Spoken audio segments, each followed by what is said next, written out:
So let's look at what happens when we halt the downward performance spiral.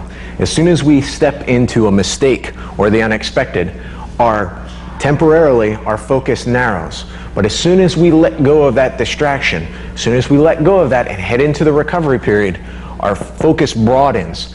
We start to come back to intention, or from intention to attention. Broad, narrow awareness. That gives us the ability for visceral control. We start to lower our heart rate, our breathing starts to come down, and our muscles start to relax. As your muscles relax, you're capable of more. You feel like you're indistractable, meaning if things come into your scope of focus, you can let them go because now you can respond to whatever happens. That indistractability gives you that preconscious processing. If you aren't coming into your conscious head, instead of this distractibility producing conscious effort, preconscious processing lets you address all of the variables that are coming in because now psychospatial and psychotemporal distortion becomes psychospatial and psychotemporal acuity. It feels like you have all the time in the world, or like something's right in front of you, 300 yards away, you have to make that shot, it becomes 5 feet in front of you. The huge gargantuan that's standing in front of you, you're moving around with lightning speed, and he can't touch you.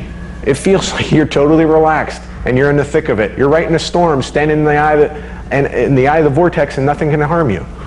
That psychospatial and psychotemporal acuity leads to a very predictable environment. You feel that. Maybe it's not objectively. Who cares what it is objectively? The fact is you feel like it's predictable. You know what's going to happen. You have this intuitive sense. That leads to confidence and courage. When you feel that predictability, you feel like you can take care of the situation, whatever the crisis is. And that confidence and courage comes back to a greater broadening of focus, more visceral control, greater indistractability, greater preconscious processing. You're in the upward performance spiral. That is what we want to imagine. If you're in that top end, the mouth of the vortex, you're in the center. Everything is slowly moving around you. None of the debris can hurt you. You feel charged in the middle of all of this energy that's coming around you. You feel total sense of control, like you're floating. This can happen in a hand-to-hand fight. This can happen in a battlefield setting. And it could happen in a business setting. It doesn't matter. It's irrespective of venue as long as you have the appropriate psychodynamic profile. Once you're in the zone, you can maintain it by understanding as soon as the mistake or the unexpected happens, you hit the recovery process. The recovery process is something specific, a strategy that we're going to have to proactively deal with anything that occurs in the scope of hand-to-hand combat and hand-to-hand fighting. So we can conclude this with a final comparison to bring the vortex and zone standing next to each other within the scope of fighting and combat. We've spoken about intention, opportunity, and ability. And I describe this in shockability as aggression, delivery system, specific weapon. And in AK, orthokinetics, we spoke specifically about the somatic engineering of combat as intention, opportunity, and ability, and how to preemptively stop the prior to stop the subsequent. The vortex is this narrowing of focus.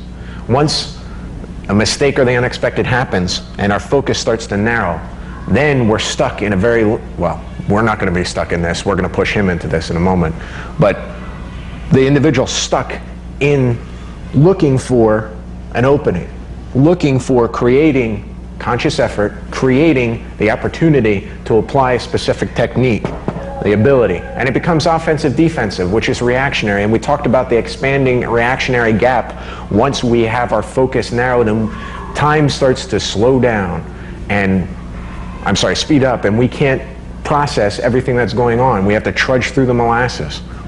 This creates, I've mentioned this word, but now let's emphasize it, density. Density and plasticity, but in particular density right now, is a physiological term. It applies to how hard, how thick, how dense you become as a result of tension. When we say in tension, I want you to think in tension. You are in a state of tension. That creates density. The opposite of that, sinking of density, is the lifting of plasticity.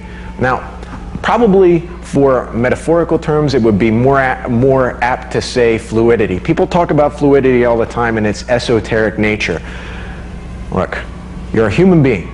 Human being is made up of hard, articulated surfaces. It's impossible for you to be fluid with your skeletal system.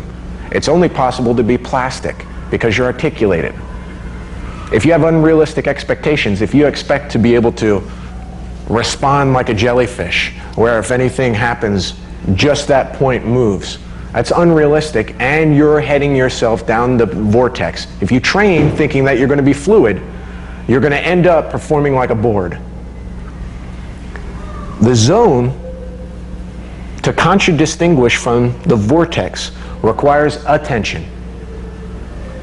If you think about the difference between intention and attention as narrowing a focus, you could also think about it in terms of density.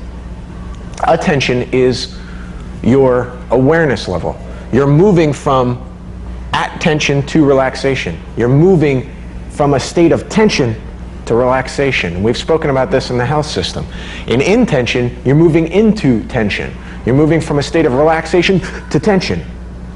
That distinction should stick with you. Moving from relaxation to tension in the vortex, and in the zone, moving from tension to relaxation. We have physical drills for doing this, for pre-coding this. Attention is what gives us the preconscious processing for differentiation. We are able to distinguish everything that happens in our environment, no matter what is occurring. All of those variables. It could be an entire storm, but you feel like Jack's calm, cool, collected, middle of the eye. You should be relaxed because you're in the zone. Differentiation is the ability to distinguish between what's a real threat and what's not a real threat. And what is a real threat, you're able to respond to immediately and appropriately to neutralize it. And that's all you do. That's all you do. You differentiate exactly what level of force it needs to be accommodated, and you take care of it. You neutralize that situation. You get along with your cognitive imperative. Whatever your direction is, that's what you're doing. If it's to win that match, concentrate on whatever process, those little steps. Every great achievement is accomplished by a series of small achievements. Keep your cognitive imperative on the goal, and you take those small steps by being able to differentiate on all the variables that happen. In order to do that, you have to be integrated. You have to have integration of your breathing, movement, and alignment.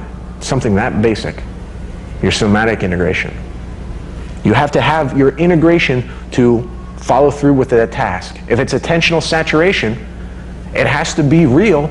You have to be able to apply force and develop the skills of mechanoreception, proprioception, and nociception, be able to manipulate and control his body. But you have to be integrated to do it. Remember, for us, it's integration. For him, what we're going to do to him is disintegrate him. Remove his ability to coalesce his breathing, movement, and alignment. That creates a state of plasticity, suppleness, relaxation. Plasticity will start us being buoyant. We'll start being carried up the vortex. We'll start that feeling of euphoria and excitement. You're in the middle of a fight, but you start to feel quite good. In the vortex, you could be in the middle of just a daily event. Like you got bad news in the mail, and because you just fixated on it, all of a sudden you feel like the world's going to end. So the zone and the vortex have specific characteristics that are attending to them. We can control that consciously, and we can train for that. We can enhance it in our personal practice. But this is the first time it's actually been presented as a systematic approach to hand-to-hand fighting. Remember, stress physiology meets sports psychology added to combat reality. You have something completely new. This is a systematic approach for you to come into the zone while pushing him into the vortex simultaneously.